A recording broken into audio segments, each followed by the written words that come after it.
कभी कभी इतिहास में ना एक छोटी सी चिंगारी ही काफी होती है एक पूरे साम्राज्य को हिला देने के लिए। आज हम बात करने वाले हैं 1857 के विद्रोह की।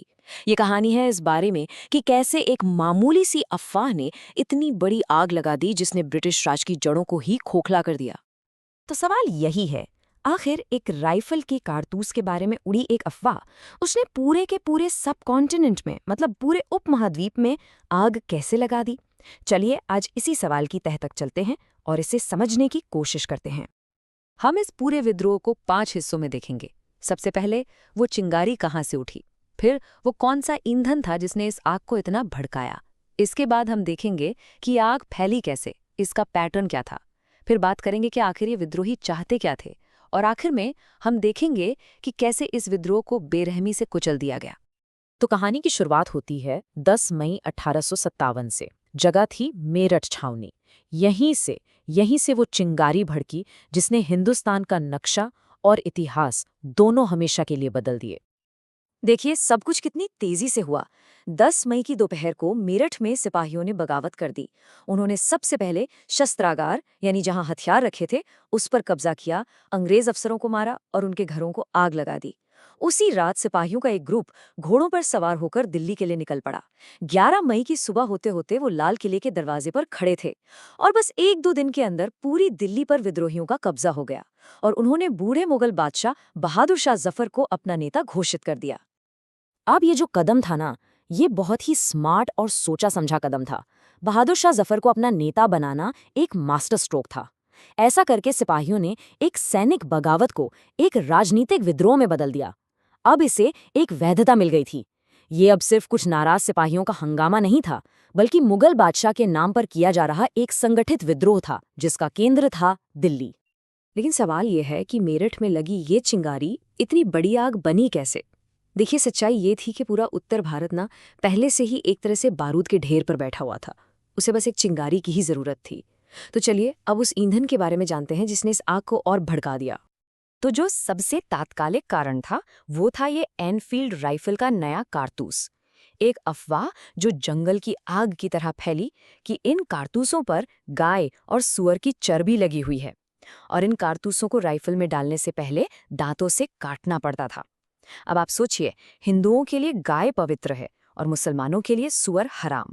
तो दोनों ही धर्मों के सिपाहियों को लगा कि ये जानबूझकर उनके धर्म को खत्म करने की एक साजिश है।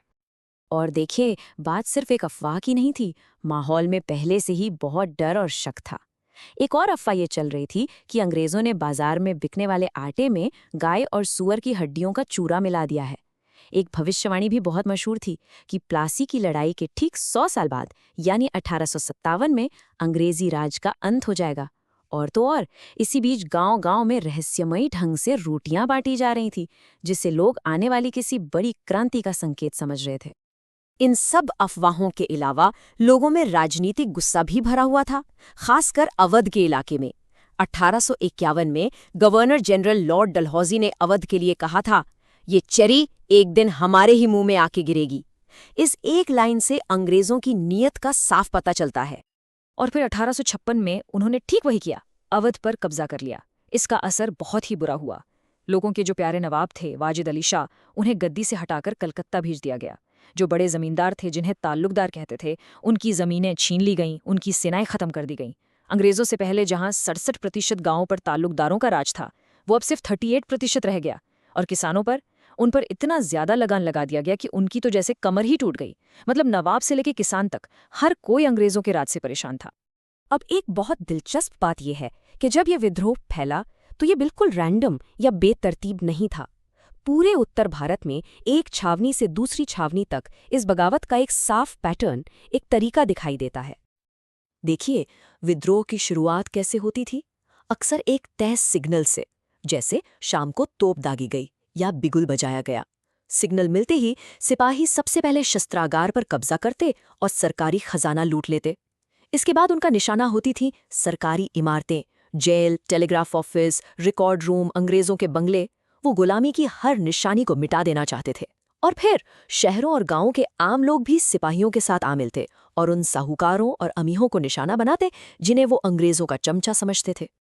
और यही इस विद्रोह की सबसे खास बात थी।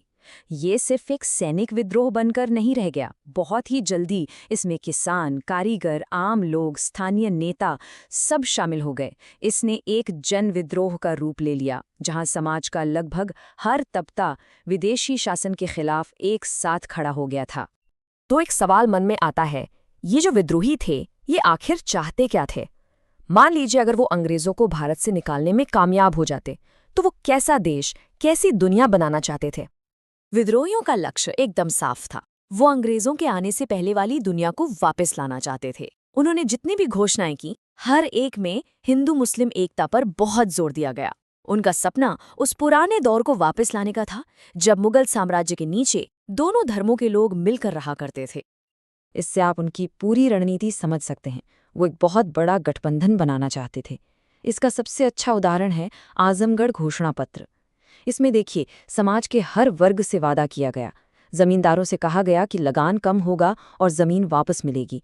व्यापारियों से कहा गया कि नील और कपड़े के व्यापार पर अंग्रेजों का कब्जा खत्म होगा। सरकारी कर्मचारियों को बेहतर तनख्वाह और इज्जत का वादा किया गया, और कारीगरों, पंडितों और फकीरों को पूरी धार्मिक आज़ादी और संरक्षण का भरोसा दिया गया। विद्रोह की आग जितनी तेजी से फैली थी ना, अंग्रेजों का पलटवार उससे कहीं ज्यादा संगठित और क्रूर था। उन्होंने इस बगावत को कुचलने के लिए अपनी पूरी ताकत लगा दी, और सच कहूं तो इंसानियत की सारी हदें पार कर दी। मई और जून 1857 में फटाफट नए कानून बनाए गए और पूरे उत्तर भारत में मार्शल लॉ लगा दिया गया। अब इसका मतलब क्या था? इसका मतलब था कि नॉर्मल कानून खत्म। सेना को किसी को भी सजा देने की खुली छूट मिल गई। फौजी अफसरों को, और हद तो ये थी कि आम अंग्रेजों को भी ये पावर दे दी गई कि वो किसी भी भारतीय पर सिर्फ शक के आधार पर मुकदमा चला सकते हैं और उसे सजा दे सकते हैं। और विद्रोह की सिर्फ एक ही सजा रखी गई, मौत। अंग्रेजों ने बहुत ही सिस्टमैटिक तरीके से काम किया। उन्होंने दिल्ली पर दो तरफ से हमला किया, कलकत्ता से और पंजाब से। लोगों में खौफ पैदा करने के लिए उन्होंने सरेआम फांसियां दी और विद्रोहियों को तोप के मुंह पर बांधकर उड़ा दिया। ये लड़ाई सिर्फ शहरों तक नहीं थी, उन्हें एक एक गांव पर दोबारा कब्जा करना पड़ा, क्योंकि आम लोग भी लड़ रहे थे। और साथ ही उन्होंने अपनी सबसे पुरानी चाल चली, फूट डालो और राज करो। जो जमींदार वफादार रहे, उन्हें उनकी जमीनें वापस देने का लालच दिया गया, ताकि विद्रोहियों की एकता टूट जाए। ये लड़ाई सिर्फ जमीन पर नहीं, लोगों के दिमाग में भी लड़ी जा रही थी। अंग्रेज कलाकारों ने ऐसी तस्वीरें बनाई जिनमें ब्रिटिश हीरो को साम्राज्य बचाते हुए दिखाया गया, और दूसरी तरफ भारतीयों को बिल्कुल वहशी, खूंखार और शैतान की तरह दिखाया गया। ऐसा इसलिए किया गया ताकि वो अपनी क्रूरता को दुनिया के सामने सही ठहरा सकें।